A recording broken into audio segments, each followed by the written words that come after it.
Hi guys, I want to welcome everyone to our Learn workshop on deploying Teams meetings. My name is Brett Poland. I'm with the Microsoft Teams IT Pro Readiness team, and I'll be your moderator today. But I want to introduce Ed Gallagher, who will be presenting our Learn workshop. So let's take it away, Ed.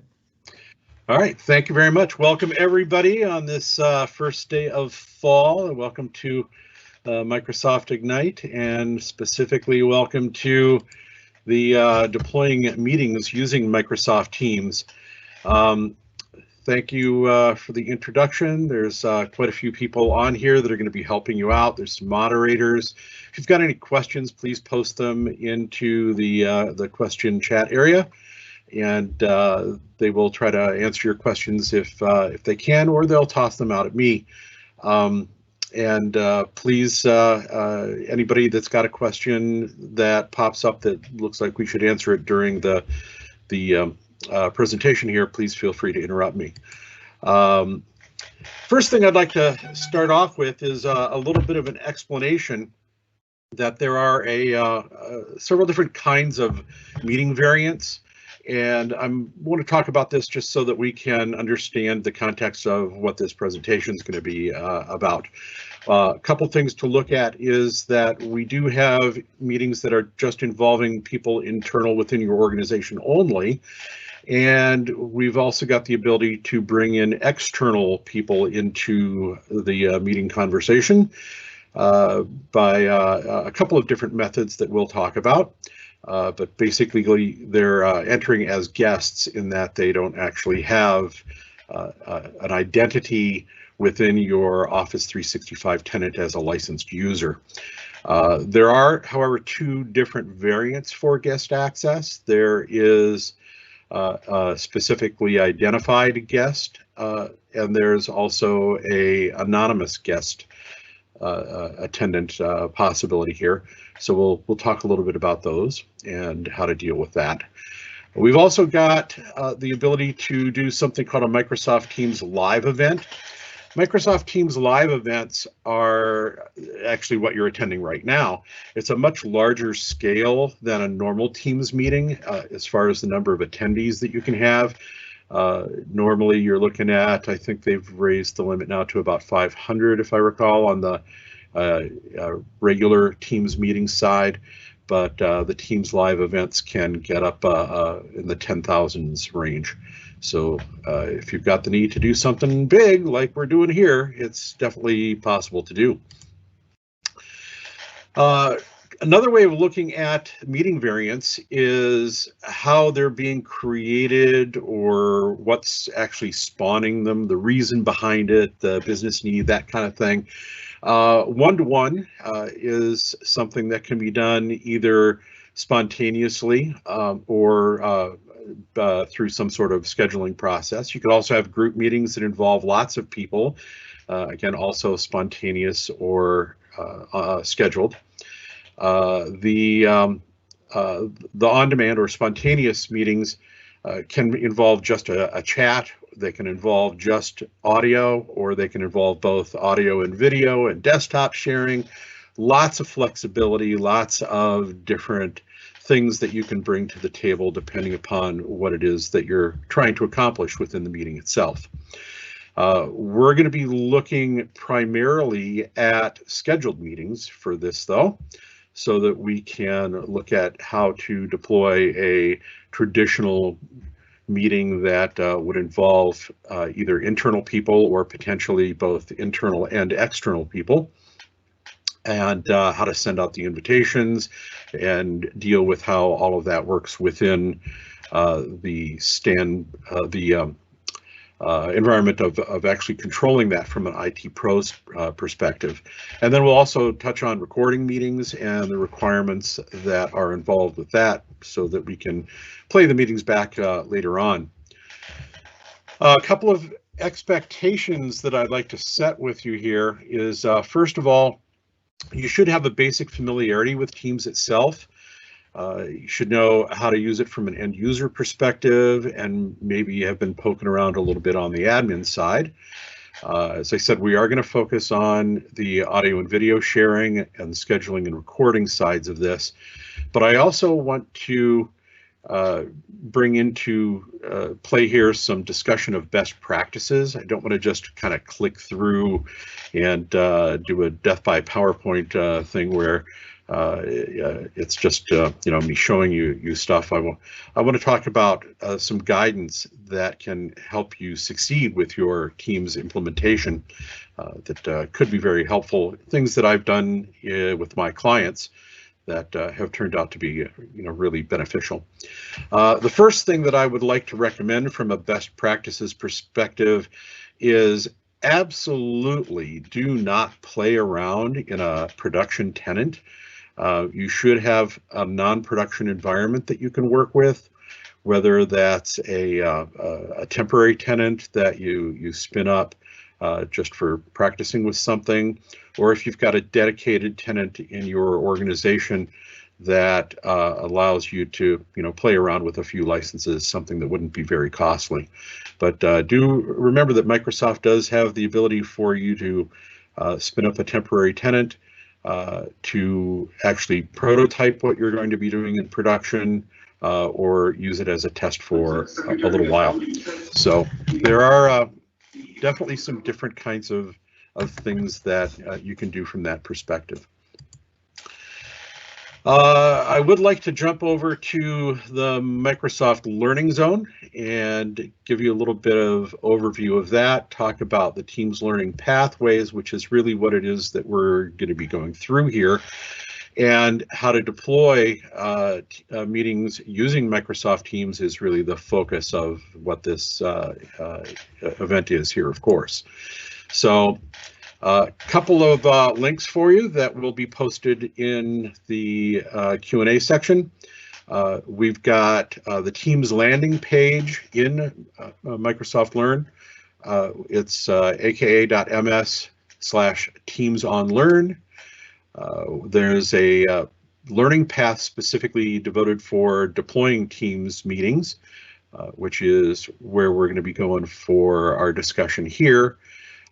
We've got some interactive guides that cover lots of the different kinds of things within Teams that might be beneficial for you to take a look at. And finally, Microsoft does have some really neat interactive guides that will actually allow you to work through hands-on a lot of the things that you can do with this. So let me quickly switch over, and the Microsoft Learn is now part of docs.microsoft.com, and that first link will bring you to the Discovering Microsoft Teams, and you can see that there's quite a few different places where you can dive in and some learning paths that you can start working your way through. A lot of good content in here. Even if you are quite familiar with Teams, I still recommend going through these, because as we learn on our own, sometimes there are some things that we don't run into that we really should have some knowledge about. So going through some structured training that will touch on some of the things we might not stumble across on our own can really add some value. That second link gets us to setting up Teams meetings for your organization, and that'll start you through that particular learning path. And there's a few different sections to that that you can walk your way through.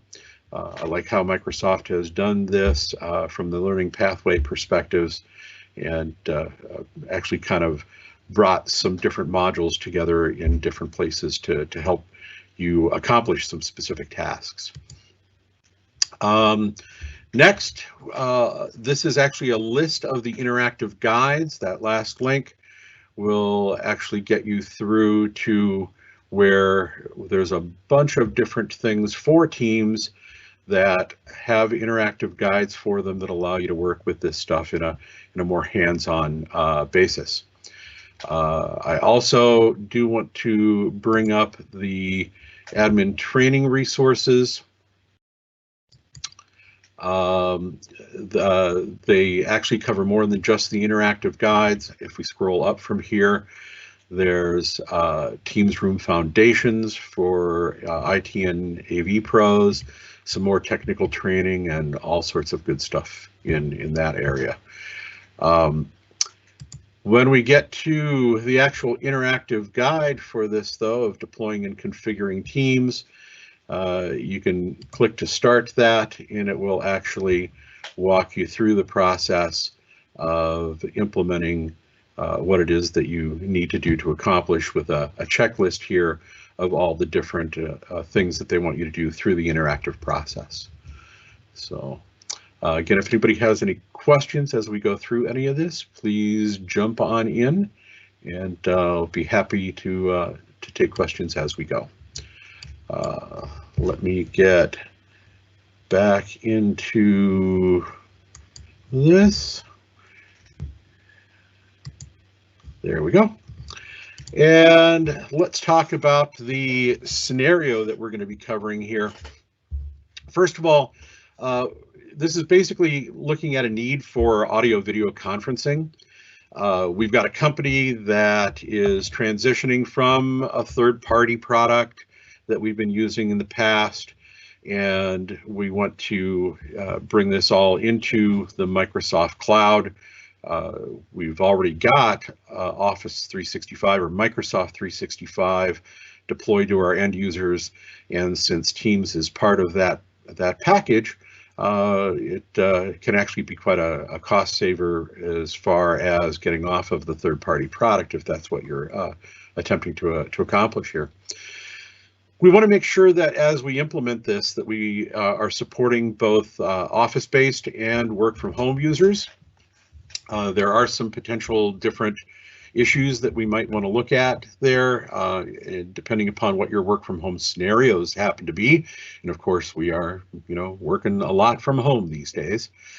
But one of the requirements for the solution here is to be able to collaborate with customers. So in our implementation, we need to have a safe and secure way of allowing external access into our meeting environments.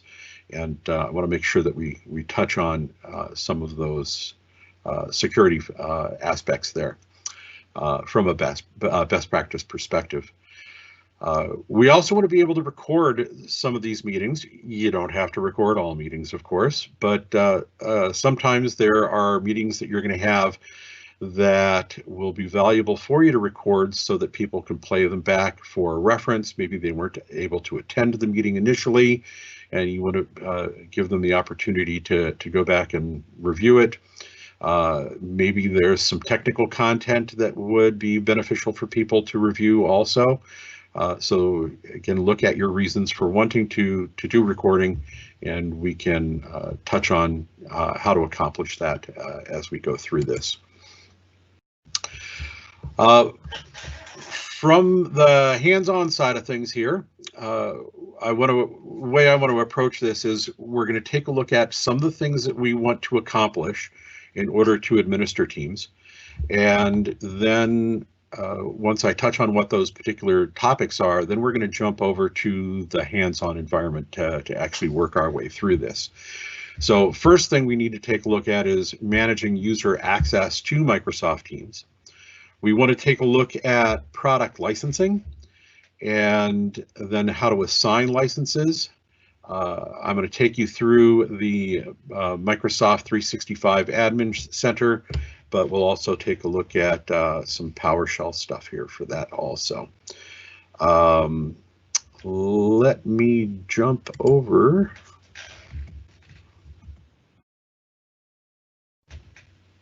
to here. All right, so I've logged into a tenant, and what I've done is just logged into office.com. The user account that I'm using actually is an admin, and as such, I've got a admin icon in the list of tools that I can choose to get to here. If I click on that, it will bring me to the admin center, where I can take a look at, by default, I'll land on this page. Tells me a little bit about my environment, but I can expand on down through a lot of the things that are manageable directly through the Microsoft 365 Admin Center. And in the Admin Center is primarily, for Microsoft 365, this is primarily where you're going to be taking care of licensing. Licensing purchases and such are done through the billing section, but once you've got licenses in hand, and we're going to assume that that has already been done, I can then go over and look at the users that I have created within my tenant. And if you can see here, Carolyn Schultz is currently unlicensed. So I'm going to go ahead and click on that and go to licenses and apps. And you can see here I can add an Office 365 E3 license in this particular case, and click on Save the Changes, and that's going to start to provision her identity for all of the Microsoft 365 resources that are there. Now, a couple of things from a best practices perspective. Microsoft 365 and Office 365 both contain a lot of different functionality in a lot of different categories. In some businesses, when you assign a license to a user, you may not want to turn on every single piece of Office 365 functionality that's available at the same time.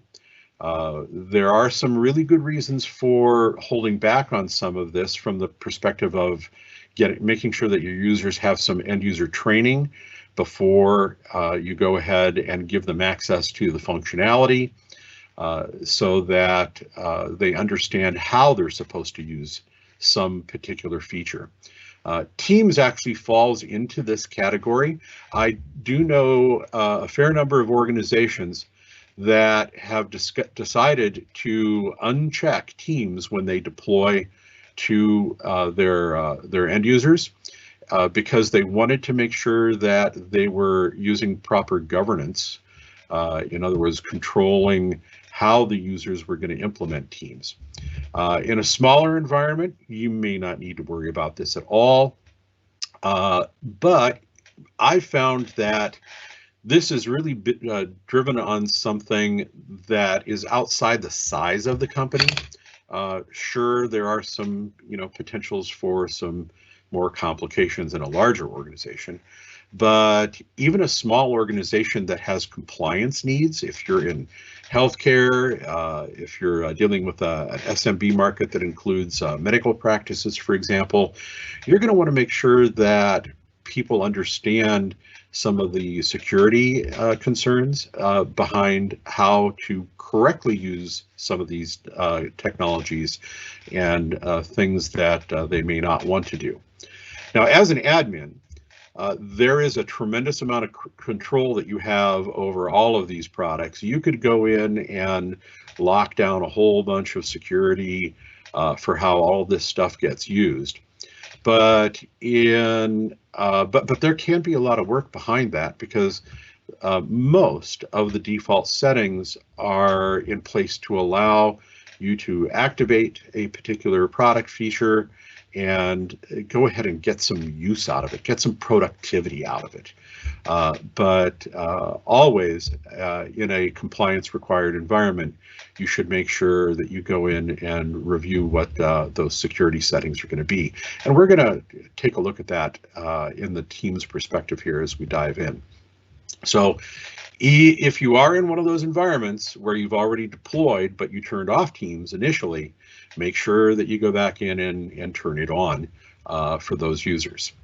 Now, Teams actually utilizes a whole bunch of back-end functionality in the Microsoft 365 world and within Azure itself. So it does take a little bit of time for all of that to get provisioned and configured once you turn Teams on for an end user. So be patient. It may take, maybe a half an hour for that to kick in. They do tell you that it could take up to 24 hours. and I've never had it take that long. In fact, it's almost always been done within an hour in most of the deployments that I've worked with. However, if you're turning this up for 5,000 users at the same time, for example, then it may take a little while for all of those users to get provisioned on the back end. Please be patient and include that into your planning of how you're rolling all of this out. So Carolyn's getting provisioned there, and everything should be starting to work fairly well. I do want to touch a little bit on the licensing side of things, other than just that category. So when it comes to deciding on what you want to purchase in order to get Teams functionality, you do get Teams with all of the different flavors of Office 365 that are part of the cloud functionality. So any of those you do get Teams with it. There are some small business versions, and there are some enterprise versions. E3, E1, E5, for example, are the enterprise versions. And in a compliance environment, I would strongly recommend, even in a small business arena, that you take a look at utilizing the enterprise functionality so that you get the additional security controls that might be required in a compliance scenario. A really, in my opinion, though, a much better value, I have either switched all of my customers over, or I've got 2 more that were still in process. I've switched them over from Office 365 into the Microsoft 365 environment. And again, we've got some business categories for this, and we've also got some enterprise categories for this. The extra functionality that you get on the Microsoft 365, again, in a compliance scenario, even if you're doing the small business versions of, which is like Microsoft 365 Business Basic and Microsoft 365 Business Standard, there's a lot more stuff that might help you in the security and the compliance side of things in that perspective. So take some time to do some business needs analysis, figure out exactly what it is that you're looking for from that standpoint of how to make sure that the licenses that you're purchasing are meeting the needs that are required for that. Okay. And next thing we want to do, let's actually jump over into the admin center that is dedicated to Teams itself. So let me bring this back up. Oh, I forgot to talk about the PowerShell. I'll come back to that a little bit more at the end, but we'll get there. Okay, so you've got your initial users set up from the standpoint of licensing accomplished, but now what we want to do is take a look at the Teams controls. This is how to actually get into Teams and start administering it from an IT pro perspective, and look at what kinds of controls and end user experience functionality we want to enable. So we're going to take a look at meeting policies. We'll do that through the Teams Admin Center, and then some policy details. Talk about content sharing and how invitations are done, and then let's discuss a little bit about the end user experience side of things.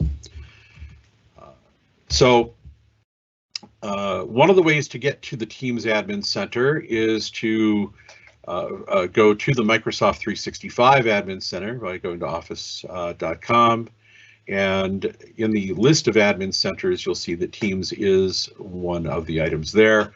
Depending upon your display, you may need to click on all admin centers in order to see that, but as you can see, there's a lot of stuff that's available there for administration. I'm going to click on Teams here, and that's going to jump me over to the Teams Admin Center. We'll take a moment for that to pop up. And here's the dashboard. So this is where we can dive into a bit about what it is that Teams is doing and how it's doing it. One of the things I am going to talk about is doing an upgrade from Teams. We'll get to that in a little bit, but we can check your upgrade status just by clicking on refresh status here, and this will basically get you to a place where you can learn more about how to go through the update process. Just a quick run through of the structure of the menu here on the left hand side. Let me bring this up full screen. In the Teams menu, we can actually go into manage the teams themselves, and this will list the teams that are actually within the organization. I could click on any of these teams and perform some management from them there. And I've got some Teams policies that I can work through in order to control what users are allowed and not allowed to do from a Teams policy perspective. But we're focusing more on meetings here. So I'm going to go down into the meetings section, and we'll click on meeting policies. And you can see that there are some meeting policies that exist by default here. There's an all-on, restricted anonymous access. Those default policies, you can see they're listed as no for being a custom policy. But we can also create policies of our own by clicking on Add. We can type in a new policy, give it an appropriate name, and then here's where we can control what users are or are not allowed to do if this policy applies to them. So within the structure of Teams, inside of a team, you've got channels. Do we want to allow spontaneous meetings to take place? Do we want to allow the ad hoc stuff to occur? If you do, that's turned on by default, but if you don't, you'd want to turn that off.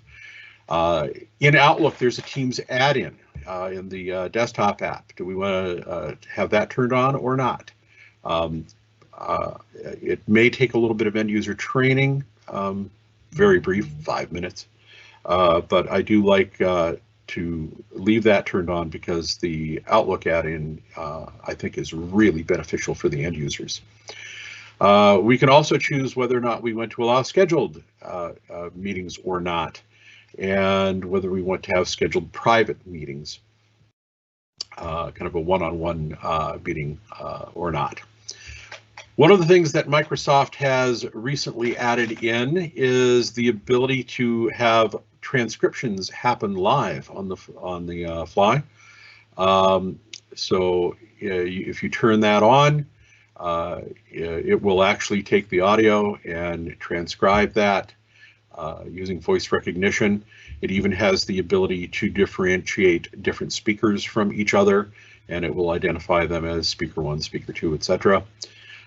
You can choose to allow the recording or not, and there are some controls for different kinds of meeting audio and video, whether you want to enable outgoing and incoming in both of those or not.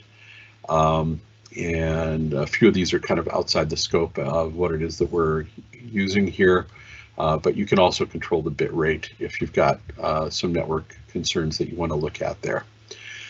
When it comes to sharing content, you've got the ability here to have screen sharing take place. You may want to allow users to have the default, which is to share their entire screen. You can, if you've got a multiple monitor scenario, it does give you the ability to choose which monitor you're actually going to be sharing. But you also might want to allow or restrict them to only being able to share single applications, just in case there might be other things on a user's desktop that you wouldn't want participants to see. Now, even if you're sharing, allowing them to share their entire screen, when the end user goes to actually share something, they have the choice, assuming again that they've got the ability to share their entire screen, of sharing the entire screen or sharing a single application. So a little end user training there might help in that direction also. If there's some users that you don't want to allow sharing of anything at all, then you could set that to disabled. And when you apply this policy to them, they would not be able to screen share either an entire monitor or nor an application. Now, one of the possibilities that you can do within doing a screen sharing is allowing somebody to actually request control of the other person's screen, where they can actually take over their mouse and keyboard. I found this to be extremely helpful in some tech support scenarios and very, very beneficial. However, you may not want that to happen with external users. So you might not want to allow an external user to take over one of your corporate desktops through a screen sharing and control request. So external participants sharing is turned off by default, and allowing your internal users to screen share is turned on by default, including the request control functionality there. PowerPoint sharing, again, you can control which individual apps in some cases are allowed to be shared. And there's more information about that in the documents, but I usually leave all those turned on myself.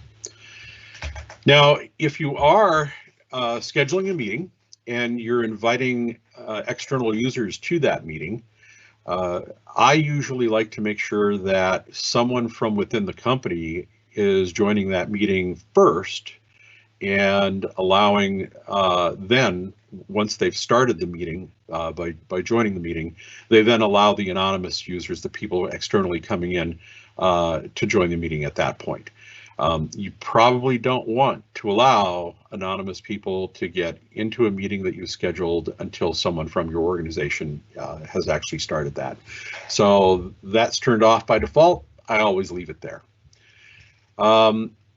You also have controls on what a presenter is allowed or not allowed to do, or what other users are allowed to do from a presentation standpoint. So presenter roles that have presenter rights, there's the ability here of saying that, well, everyone's going to have the presenter right, but a user can override it, everybody in the organization, or just the organizers. So some control there. Again, you can play around with your particular functionality as to what works or does not work in your scenario. Do you want to automatically admit people?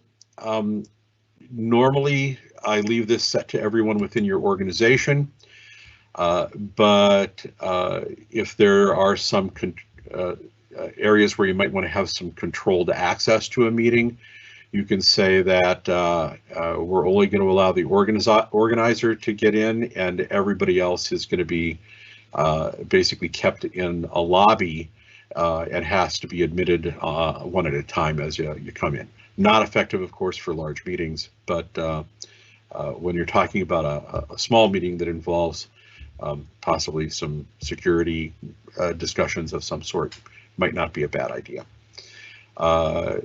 You can also have this so that it only applies to everyone in your organization or everyone, including the guests. Okay.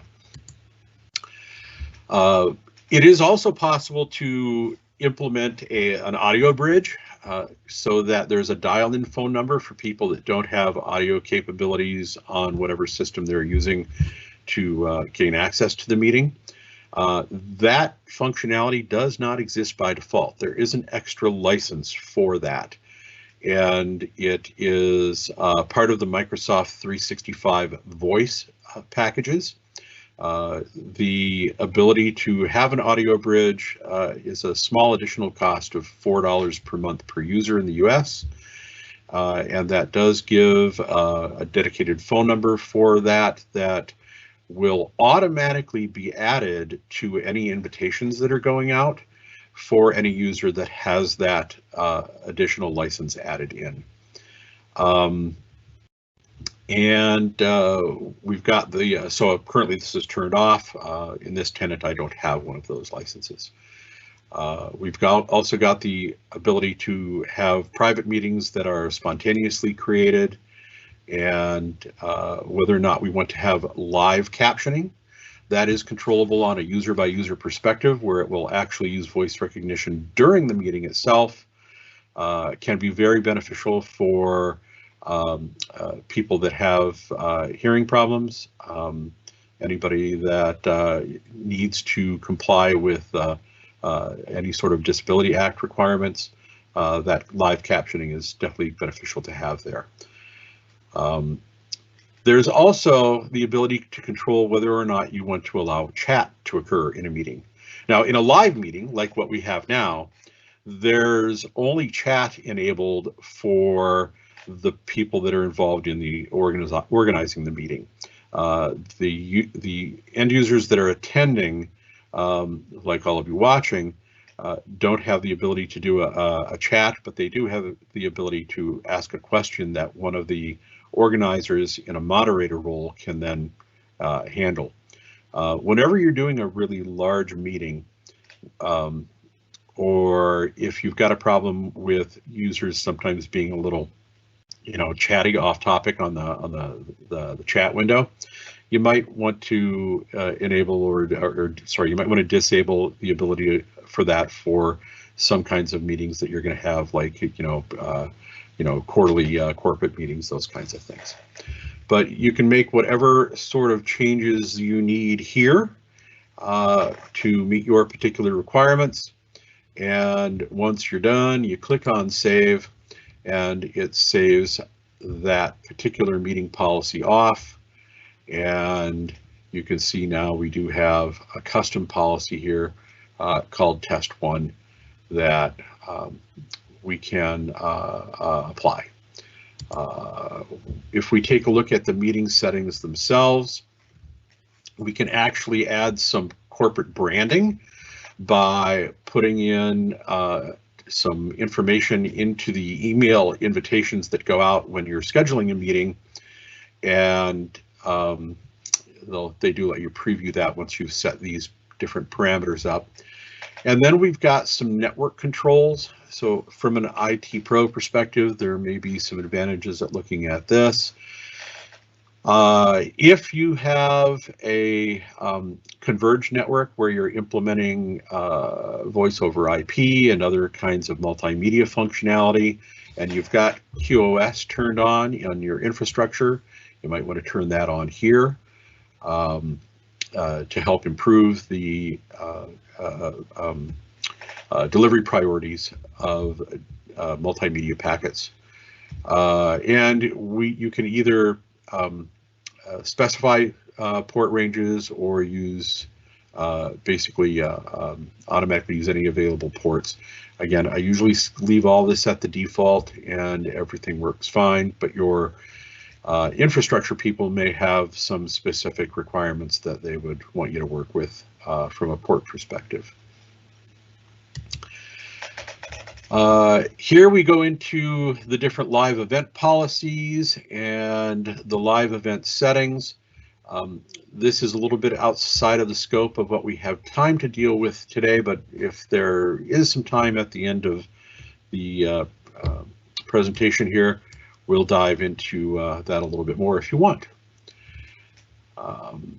So any questions popping up out there, moderators?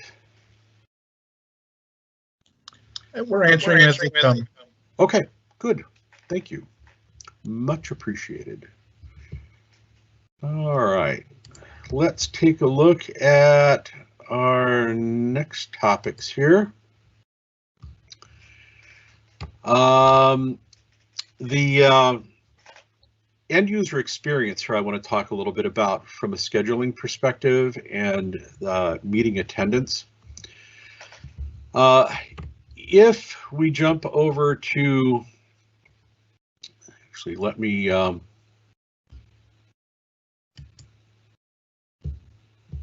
jump over here to Outlook. I'm using the web experience for Outlook here.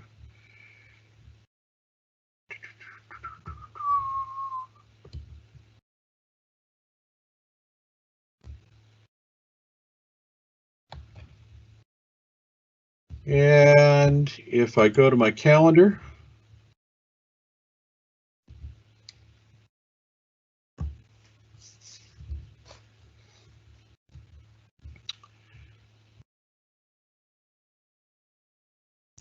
I can go ahead and schedule a meeting through the calendar.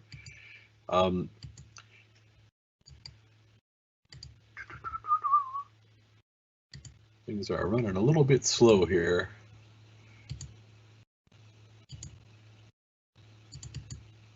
There we go. And I can go ahead and put in some, let me jump out of that and go over to my actual Outlook client. So this is the Outlook program itself.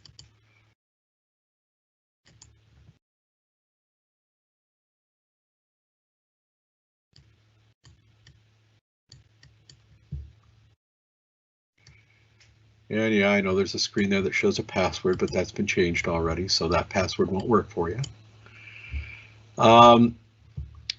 Once I get here, if I open up the calendar,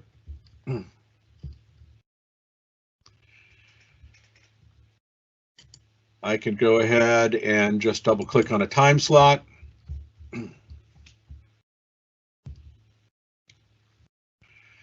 And go ahead and create a test meeting, schedule it for whatever time I want, whatever day that I want. And oops, I scrolled something there. And because I've enabled the Outlook add-in and the ability to schedule meetings is, again, those are the defaults. I can go ahead and turn that into a Teams meeting just by clicking on this. And then I can enter the email addresses of the people that are required to attend. So, for example, I can add Carolyn Schultz in. And actually, that was. I can add her internal. She's also got an external. Or I could add in an external user into that meeting, choose when to schedule it, add any additional information in that I'd want to down here. So this is basically just an email that's going out that includes the scheduling information for the meeting in it. And the users that receive this would just click on that Join Meetings Team, Join Microsoft Teams meeting link there at the bottom. If I had the Microsoft Voice Calling Bridge licensed to me, it would also automatically populate some additional text here with whatever phone number and other instructions that are needed for that. Also, if I'd gone into that area that I had showed you where you can add some branding into your meeting invitations, anything that you do there, like adding a logo, any other information, that would also appear here too. Excuse me for a moment. Got to lubricate the throat just a little bit there. Once I've got everything in, I just go ahead and click on send, and it basically creates the email invitations that then go out to the end users. Okay. And I'm not going to save that. Now, when it comes time for the users to attend the meeting, they can, for example, here's a meeting that I have scheduled for Thursday. Just click on this. You can see the person has actually typed some additional stuff in here before the meeting went out, and they do have a conference bridge, calling bridge, that's part of their licensing. So that's how that would look. But all I've got to do is click on this, and it will actually launch a web browser.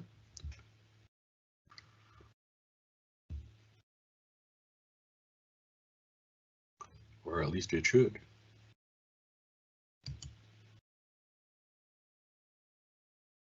I seem to be bogging down here a little bit. Here it comes. Let me move it up to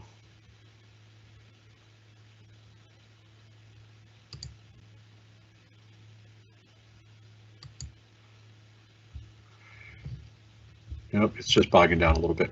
But anyway, it could launch a web browser that would then give the end user the choice to launch the Teams app if they have Teams installed on their system, or allow them to attend the meeting through the web browser client. Now, I really like this feature because it does allow me to send invitations out to people that aren't part of the Microsoft ecosystem and still have them attend a Teams meeting without having to install any software on their computer by using that browser client. There are some limitations in the browser client, however, when it comes to being able to do sharing control of the desktop. Microsoft is evolving the capabilities within Teams and the different end user scenarios as more new functionality is developed and gets added in. So please keep an eye on that if you're looking for some new functionality.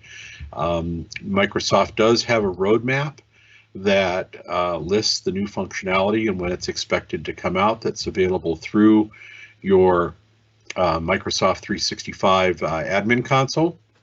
There's a bunch of information that is available through there.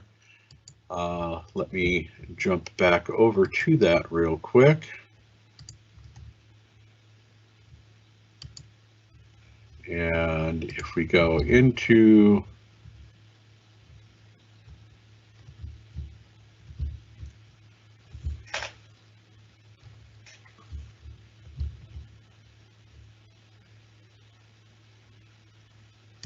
actually, I'll already have it up here. If I go to the home screen,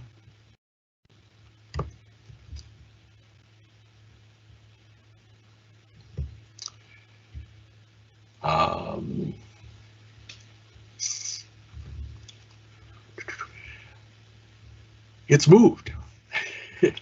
Let me come back to that at the end.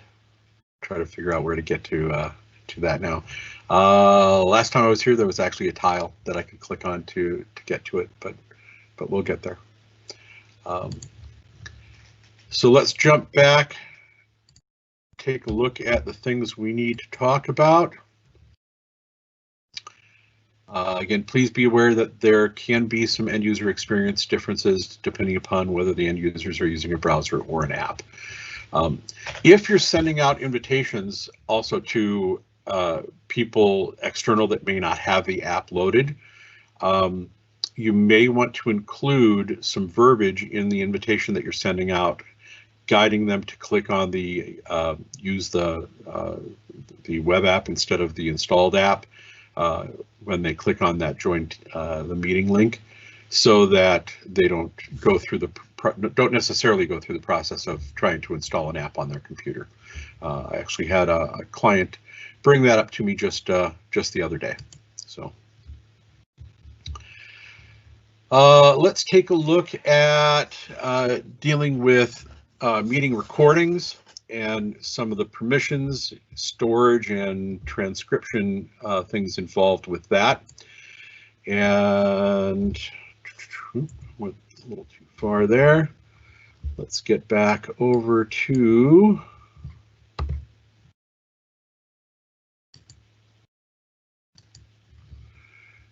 here.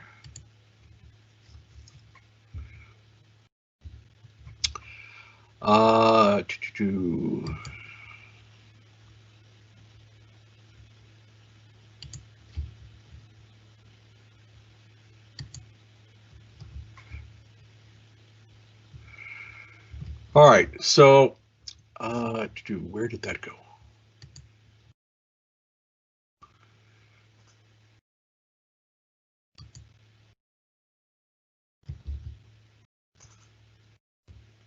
All right, so if you want to allow recording, then the policy that you're applying has to have this turned on, okay?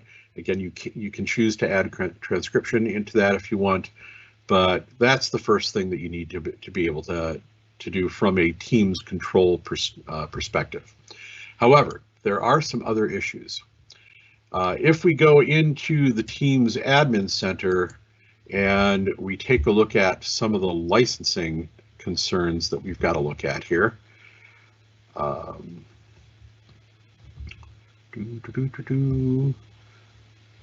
me go into Carolyn's ID here.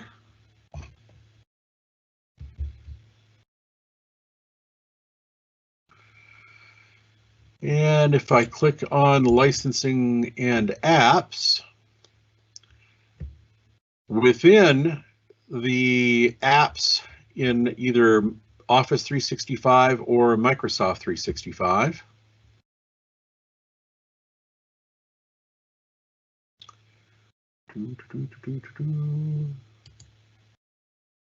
there we are. There are a couple of things that you need to make sure are included in the licensing for that particular user to allow recording. So this playing back of the recordings is actually going to involve Microsoft Stream.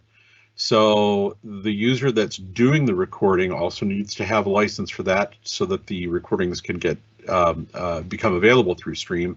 So that's one of the things that really needs to be turned on there. They also have to have access to SharePoint licensing because almost all file structure that occurs within a Teams environment really takes place on the back end through SharePoint. So you got to make sure that the licensing has been turned off for that. Turned on for that. Those are really the two big ones, but that's those are really the things that need to be done to allow the recording to occur. Anyone that wants to be able to do a playback also is going to need both Stream and the SharePoint. And last I looked, anonymous access to Stream for external clients for them to be able to access the recordings isn't available.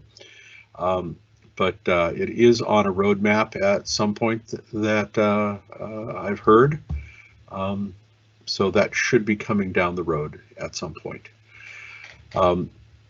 One other thing I'd like to touch on from the standpoint of user access is that within the Microsoft Cloud environment here, we have anonymous access, which basically is anybody connecting in from the outside that doesn't actually have an identity within your organization. But we also have guest users. Now, these would be users that are outside your organization, but you're including their external email address into the list of users that you want to include as some sort of referred identity here. So there are some distinctions between what a defined guest can do within Teams and anonymous users can do within Teams. So when the Teams settings refer to the guest access, that's being controlled through here. And I seem to be having some trouble displaying that. My system is slowing down a lot.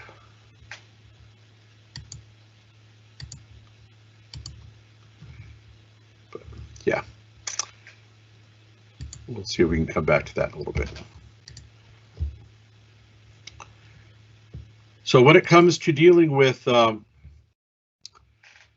the participant types, again, you've got internal users that are defined within as licensed users within Office 365 or Microsoft 365 within your tenant.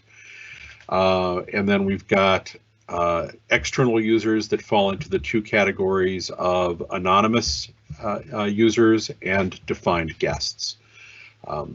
So those are the different kinds of things that we can look at there.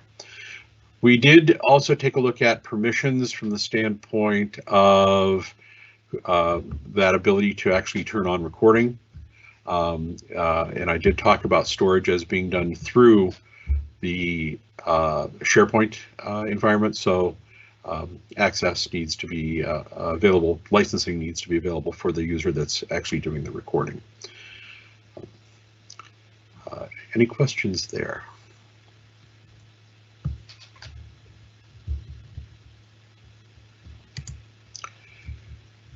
All right. Next subject is Microsoft Teams Rooms. Now, I'm not going to get into much detail there in the Teams documentation on docs.microsoft.com Teams.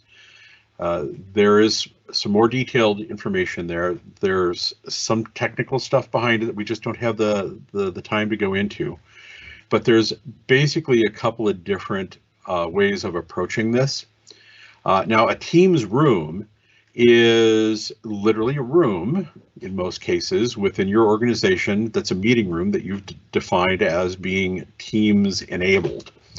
A couple of different ways of approaching this. You could have some hardware that is Teams aware, like one of the big Microsoft Surface panels, and you can actually define that panel as being the entity, the security entity within that room, so the panel itself can join a meeting.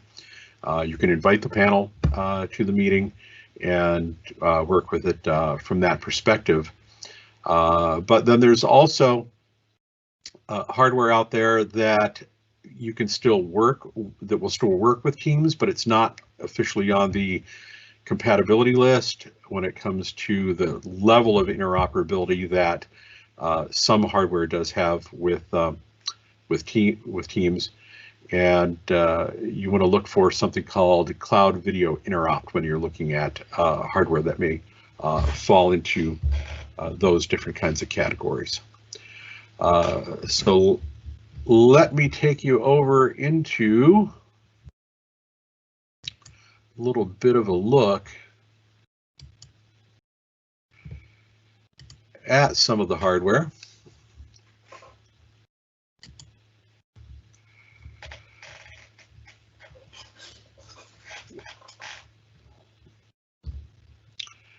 So this is, if you're looking at something that will just tie in as a speaker into a room, I've actually turned some clients on to this particular item. But if we back up a little bit,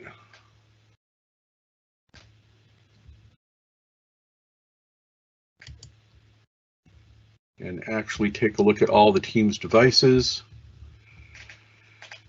we can shop by either device category or by the kind of space that you're trying to implement with this. I'm going to jump into by device. Now, usually when I'm rolling out Teams for a client, we don't actually start jumping into implementing Teams rooms right away. It's something that kind of evolves into, with the business kind of evolves into, but it's almost always something that's on the list of what they want to do once they see what Teams itself can do, okay?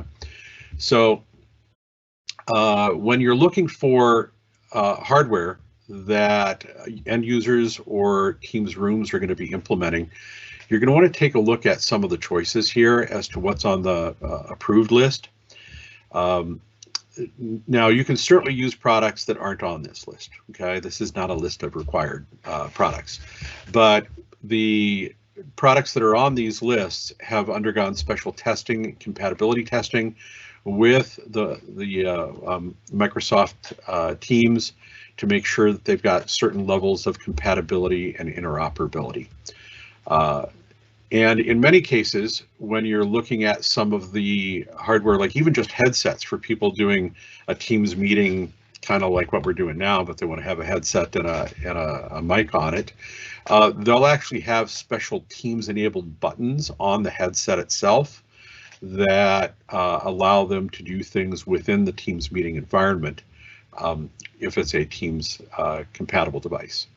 Speakerphones, real popular in a lot of the implementations that I've been working with people, different companies. Also, just a moment here.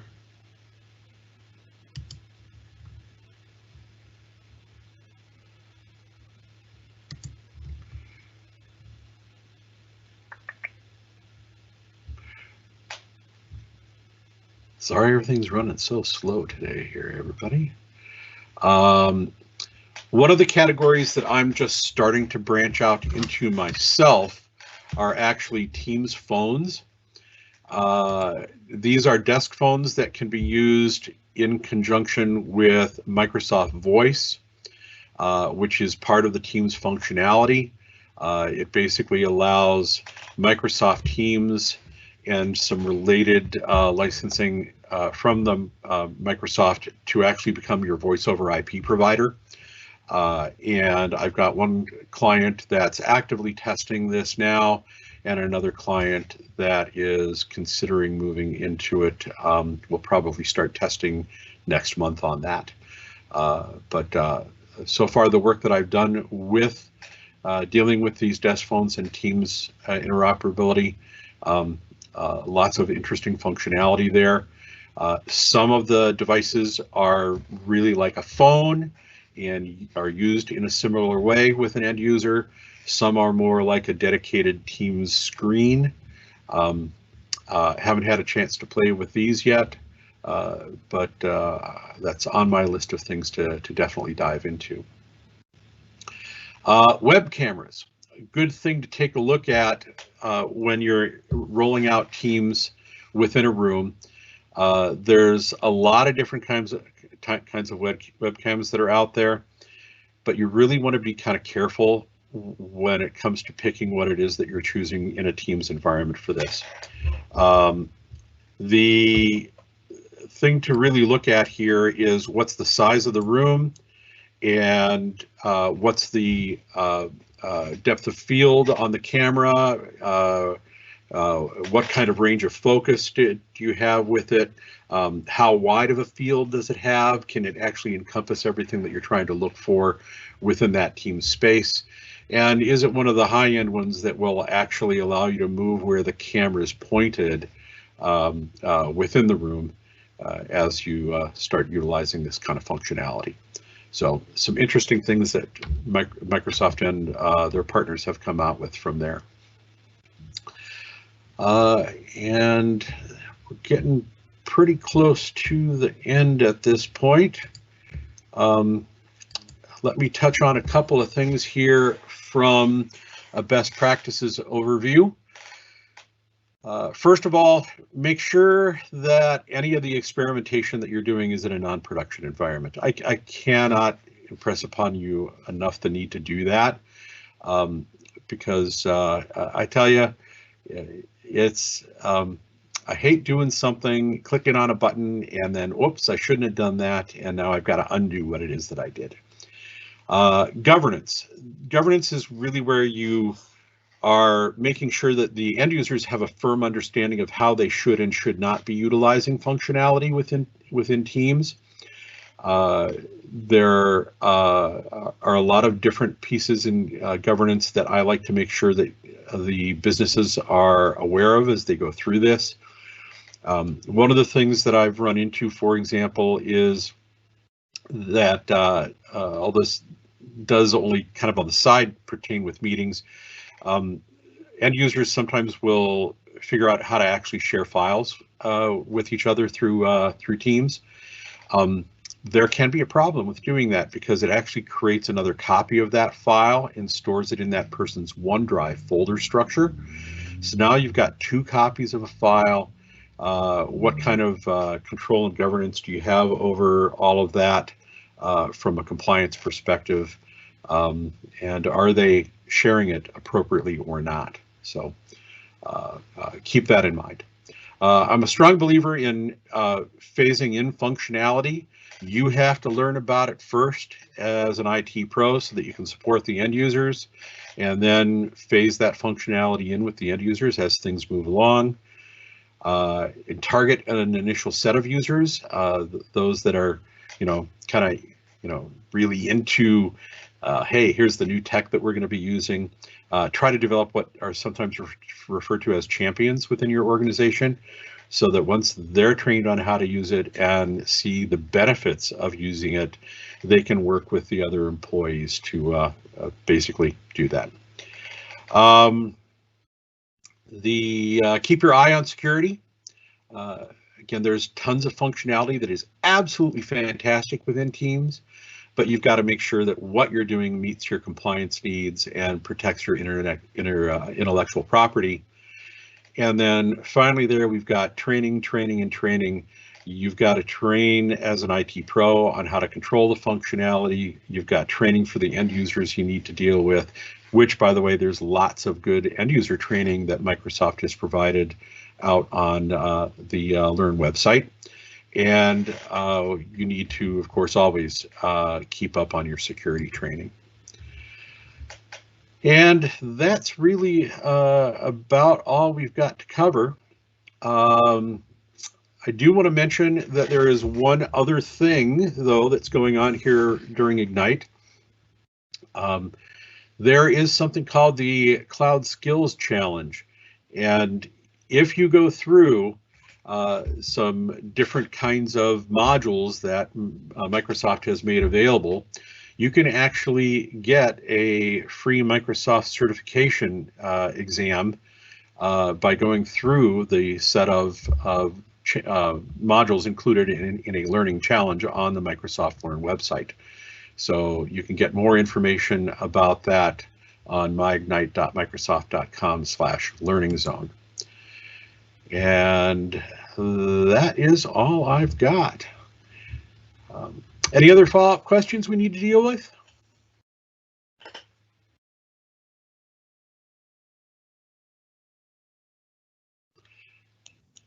No, I think we've addressed all of them as we've gone.